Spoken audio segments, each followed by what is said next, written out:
మీ దగ్గర డబ్బులు ఉంటే మాత్రం నెట్ క్యాష్ కట్టి బండి కొనొచ్చు. ఒక క్యాష్ లేకపోతే సెకండ్ ఆప్షన్ మన కంపెనీ మీకు ఏమి ఇస్తారంటే లోన్లో కూడా బండి కొనుక్కోండి. ఎలా లోన్ అంటే తెలంగాణలో మస్తు ఇష్టం కదా, అలా వరంగల్ ఫస్ట్ అమెరికానే కొట్టమా లోన్లో వస్తుందంటే ఎసాం అన్నిటికీ ఈఎంఐ బాగా అలవాటు పడ్డాం ఎసాం. సో కాబట్టి మన కంపెనీ లోన్లో కూడా కొనుక్కోండి.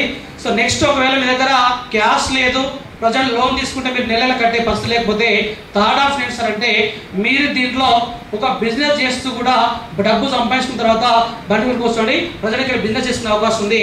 సో ఇందులో బిజినెస్ చేయాలంటే ఫస్ట్ మీరు తప్పనిసరిగా ఒక వెహికల్ కొంటా అని చెప్పేసి కంపెనీకి ఒక 16,000 రూపాయలు కట్టి ఒక పర్చేజ్ ఆర్డర్ చేయాలి. ఏం చేయాలండి? పర్చేజ్ ఆర్డర్ చేయడం ద్వారా కూడా మీరు ఇక్కడ బిజినెస్ స్టార్ట్ చేయొచ్చు. సో మరి పర్చేజ్ ఆర్డర్ అంటే ఏంటి సార్ అంటే మీరు కంపెనీకి ముందుగానే ఒక అగ్రిమెంట్ ఇచ్చారు. ఏడిఎంఎస్ కంపెనీలో నాకు బండి కొందామంటే క్యాష్ లేదు, లోన్ తీసుకుంటే కట్టే పరిస్థితి లేదు, కాబట్టి ఇగో రేపు వచ్చే పోటీ ప్రపంచాన్ని మన పిల్లలు తట్టుకోవాలంటే ఈరోజు మన పిల్లలందరూ కూడా కార్పొరేట్ ఎడ్యుకేషన్ అందించాలి. పెద్ద పెద్ద స్కూల్స్లో ఢిల్లీ పబ్లిక్ స్కూల్ కానీ శ్రీ చైతన్య కానీ ఇలాంటి స్కూల్లో చదివించాలి. మరి ఎంతమంది మన పిల్లల్ని లక్షల ఫీజులు కట్టి అంత పెద్ద పెద్ద స్కూళ్ళలో చదివిస్తూ ఉంటాం? చాలా తక్కువ మంది, 1, 2, 3. మిగతా పిల్లలంతా కూడా వేరే చోట చదువుకుంటే ఈ కాంపిటీషన్ పెరిగిపోతే రేపు మన పిల్లల పరిస్థితి ఏంటి ఆలోచించండి మిత్రమా. ఇక ఫైనల్ ఏంటంటే మిమ్మల్ని చూసి ఏదైనా పబ్లిక్ ఇన్స్పైర్ అవుతున్నారా? ఉంటే పలానా వ్యక్తిలాగా ఉండాలి, తింటే పలానా వ్యక్తి తినాలి, పలానా వ్యక్తిని ఫాలో అవ్వాలి అని మీ వెనకాల కొంతమంది మిమ్మల్ని చూసి ఇన్స్పైర్ అవుతున్నారా? మీ గ్రామంలో మీకున్న వాల్యూ ఏంటి? మీ రెస్పెక్ట్ వల్ల మీ పేరెంట్స్ ఎలా ఫీల్ అవుతున్నారు? 100లో 1 ఉన్నావా? అందరిలో కలిసిపోతున్నావా? ఎలా ఉందండి? మనం చెప్తే 100 మంది వస్తున్నారో మనం వాళ్ళ కలిసిపోతున్నాం అండి. ఎవరైతే మీ వెనకాల ఎవరు రావట్లేదో మీరు వాళ్ళ వెనకాల వస్తే మీరు ఫాలోవర్స్ అవుతారు. సో మీరు ఒక లీడర్ అవ్వాలి, మీరు ఒక నాయకుడు అవ్వాలి. అలాంటి సిస్టమ్ ఎక్కడ వస్తారంటే ప్రజెంట్ భారతదేశం మొత్తంలో ఒక మంచి నాయకత్వాన్ని మంచి లీడర్స్ తయారు చేస్తున్నటువంటి ఒకే ఒక సంస్థ ఏడిఎంఎస్ సంస్థ. మొత్తం తిరుగుతాం, గంట 2 గంటలు తిరిగిన తర్వాత వాళ్ళు ఏం చేస్తారంటే ఒకటేసారి కొనరు, ఒక 3వ 4వ సెలెక్ట్ చేసుకుంటారు, తీసుకొచ్చి కౌంటర్ పైన పెడతారు. మనం సెలెక్ట్ చేయాలి కదా, మనం ఏం సెలెక్ట్ చేద్దాం?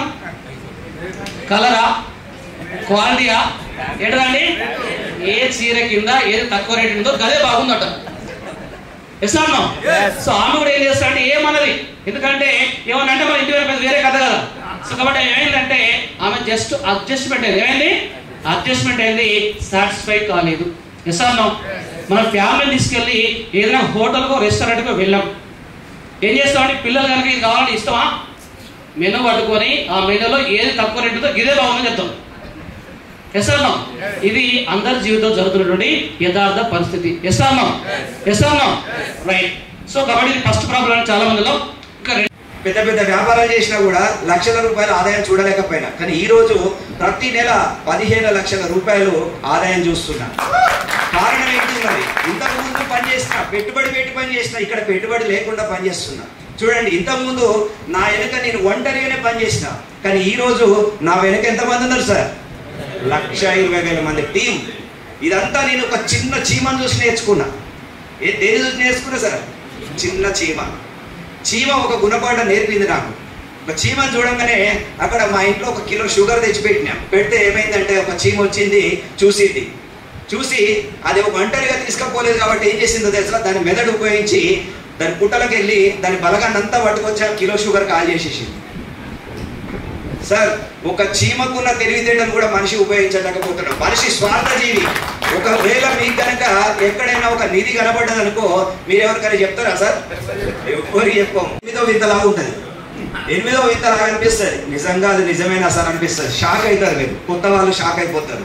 వీళ్ళందరూ తీసుకునే ఇన్కమ్ 193 కోట్లు అండి, అక్షరాల 193 కోట్ల రూపాయలు. మరి వీళ్ళెవరైనా ఇందులో నేను కూడా ఉన్నా, నా ఇన్కమ్ కూడా కలిసి ఉంది. నా ఇన్కమ్ 6 CR, 6 కోట్ల రూపాయలు నా ఇన్కమ్ అయితే నా మాట నమ్మిన వాళ్ళు ఎంత సంపాదించారు సార్? 193. ఇందులో 100 మంది కోటీశ్వరులు ఉన్నారు, ఒక 100 మంది కోటి రూపాయల పైన సంపాదించిన వాళ్ళు ఉన్నారు. ఒక లక్షాధికారులు 30,000 మంది ఉన్నారండి. 30,000 మెంబర్స్ లక్షాధికారులు ఉన్నారు. అందులో మహిళలు కూడా కొన్ని వేల మంది ఉన్నారు. మరి ఇలాంటి అద్భుతం జరిగింది చూడండి. నేను ఒక్కడిని, ఇంతకు ముందు నేను ఒక్కడినే పనిచేసిన. ఒక కిరాణా షాప్ నడిపిన, మొబైల్ షాప్ నడిపిన, ఎలక్ట్రానిక్ షాప్ నడిపిన. ఆ నడిపేటప్పుడు ఏ రోజు కూడా నేను ఒక 1,00,000 రూపాయలు 2 లక్షలు ఏదైనా అప్పు వచ్చినప్పుడు, అప్పు తెచ్చినప్పుడు, చిట్టీలు ఎత్తినప్పుడు చూశాను పెద్ద అమౌంట్. అంతే తప్పితే నా ఇన్కమ్, నేను సంపాదించిన ఆదాయం, మన మైండ్ ఎలాంటి ప్రపంచంలో ప్రాణకోటి కొన్ని కోట్లాది ప్రాణాలు ఉన్నాయి, అవునా కాదా? కొన్ని కోట్ల జీవరాశులు ఉన్నాయి. అందులో అన్నింటినీ కంట్రోల్ చేయగలిగేవాడు ఎవరు సార్? మనిషి. అంటే మనిషి ఎంత మేధస్సు గొప్పదో ఆలోచించండి. మనం ఈ మెదడుతో ఒక వ్యక్తి ఏమో చంద్రమండలం పోయి వస్తున్నారు, ఎక్కడెక్కడికో ప్రాణం, అంటే మనుషుల ప్రాణాలు కాపాడడానికి, రేపు ఏదైనా ప్రళయం వస్తే ఈ మనిషి జీవితం, మనుషులను కాపాడడానికి వాళ్ళు సైంటిస్టులు ఎన్నో ప్రయోగాలు చేస్తున్నారు మన కోసం. మరి అలాంటి మనిషే ఇక్కడ మనం ఏం చేస్తున్నాం? అలాంటి మనిషే మనందరం రోజుకు 300 ఎక్కువ సంపాదించలేక ఇబ్బంది పడుతున్నాం, రోజుకు 500 సంపాదించలేక ఇబ్బంది పడుతున్నాం. చూడండి, అక్కడ మనిషే, ఇక్కడ మనిషే. దేవుడు ఇద్దరిని సమానంగా పుట్టించాడు. మరి ఒక వ్యక్తి ఉన్నతంగా ఆకాశంలో విహరిస్తున్నాడు, ఒక వ్యక్తి భూమి మీదనే తచ్చాడుతున్నాడు. ఎందుకు అంటే ఇద్దరి మనుషుల్లో నమ్మకం ఒకటి లేదు. అక్కడ ఉన్న వ్యక్తికి నమ్మకం ఉంది, నేను ఒక గొప్పవాడిని, నేను ఏదైనా సాధించగలను. నమ్మకం ఉన్న వ్యక్తి ఆకాశంలో విహరిస్తున్నాడు, నమ్మకం లేని వ్యక్తి భూమి మీద విహరిస్తున్నాడు. ఇది చెప్పిన అనుమానం అనుమానం అనుమానం. నువ్వు సక్సెస్ కావాలంటే 16,000 రూపాయలతో బండి బుక్ చేసుకొని బతుకు మార్చుకో అంటే ఈ కంపెనీ రేపు పోతే ఎట్లా? వెంబడే అనుమానం వస్తుంది. 16,000తో ఇప్పుడున్న జీవితం కంటే ఇంకేమైనా దిగజారే పరిస్థితి ఉందా సార్? ఇంతకంటే ఎక్కువ కష్టాలు వస్తాయా సార్ 16,000తో? ఒక్కసారి ఆలోచించండి. మీరు కనుక 16,000తో బుకింగ్ చేయమంటే 100 అనుమానాలు పడుతున్నాం. కానీ అదే కనుక ఇదే ప్లేస్లో మీ బంధువు ఒక వ్యక్తి వచ్చి 1,00,000 కంటే 2 లక్షలు వస్తాయి, 3 నెలలు మామ అనగానే మీ అల్లునికి 3 లక్షలు కాదు 2 లక్షలు ఇచ్చి పంపిస్తారు, అవునా కాదా? అప్పుడు అనుమానం పడరు. గుర్తుపెట్టుకో, మనకు ఊరికే కూర్చుంటే డబ్బులు వచ్చే సిస్టమ్ కావాలి. కష్టపడాలంటే మనకు మనసు ఒప్పదు.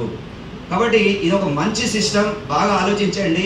ఒక 1 ఇయర్ సీరియస్ కష్టపడండి. ఇప్పటి వరకు మీ జీవితంలో ఎన్నో కష్టాలు పడ్డారు, అవునా కాదా? సరే, ఒక్కొక్కరు 10 ఏళ్ళ నుంచి 20 ఏళ్ళ నుంచి కష్టపడుతున్నారు. ఎవరైనా జీవితంలో 1 కోటి రూపాయలు సంపాదించారా? మరి ఇక్కడ 1 సంవత్సరంలో 2 సంవత్సరాలు కాకపోవచ్చు, 3 సంవత్సరాలు పట్టవచ్చు. ఇప్పుడు సార్ చెప్పిన ప్లాన్లో ఒక 1 ఇయర్లో సాధించలేకపోవచ్చు, 2 ఏళ్ళు పట్టవచ్చు, నష్టం ఉంది సార్, 3 ఏళ్ళు పట్టవచ్చు. అందుకని ఎవరైతే స్ట్రాంగ్గా ఒక 3 ఏళ్ళు నిర్ణయం తీసుకొని రండి, మాతో కలిసి జర్నీ చేయండి, ఖచ్చితంగా కోటీశ్వరులు చేసి సపోర్ట్ చేస్తాం.